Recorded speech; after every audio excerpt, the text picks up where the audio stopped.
State officials are claiming that Governor Cuomo encouraged the introduction of a bill that would ban hydrofracking in the state. That's according to an article today in the New York Post from our political analyst, Fred Dicker. And he says that Cuomo wanted the ban as a cover to delay making a decision until after his re-election campaign next year. And Fred joins us now live.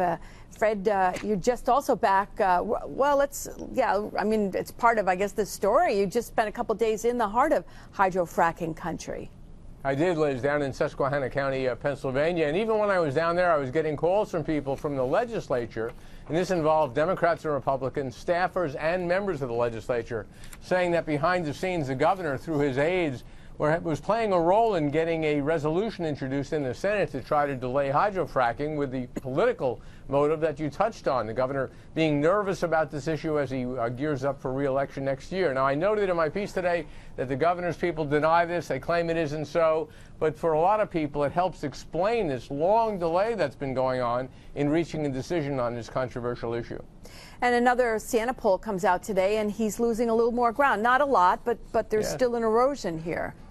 No question, and even more importantly, I think for Liz, for those of us in this area and throughout upstate, is that the governor is doing very badly with upstate residents. About 57 or 58% of them in this poll said that they don't approve of the job the governor's doing. Now, the governor and his people quickly point to the overall number that's still very, very strong in the low 60s, 60% approval rating, but that's mainly downstate, mainly in the suburbs. He really has divided upstate and downstate, mainly over this anti-gun ownership law, but maybe over this fracking and some other issues as well. Yeah, you took some questions about fracking at the Capitol today. Let's listen into that and get some reaction.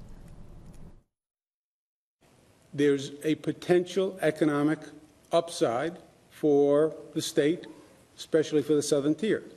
We get that.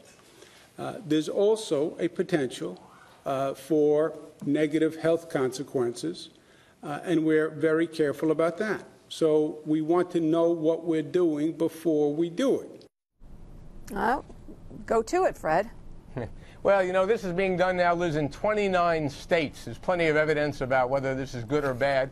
Where I was in Pennsylvania, the people say it's a blessing that has brought economic benefits that they never had before. They lost the coal industry. They lost the bluestone mining industry. I went to fracking sites. I watched the drilling being done. Most people probably don't realize it, Liz, that here in New York we have over 10,000 gas wells already in existence in the southern tier. They're vertically driven. That's permitted under the law, not this new horizontal hydrofracking process. But the technical experts down there said to me it's virtually the same.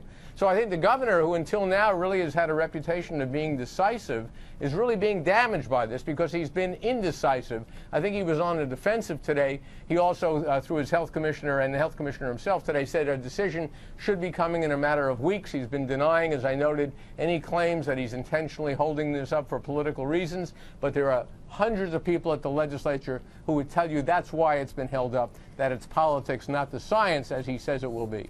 Fred, we've gotten concerned emails from people who say that you clearly support fracking. You've talked about it on the radio in that respect. Yeah. And when you were there, were there any instances, were you aware in any way, I mean, just to be fair about this, of any concerns, I mean, of any dangers to these people from it?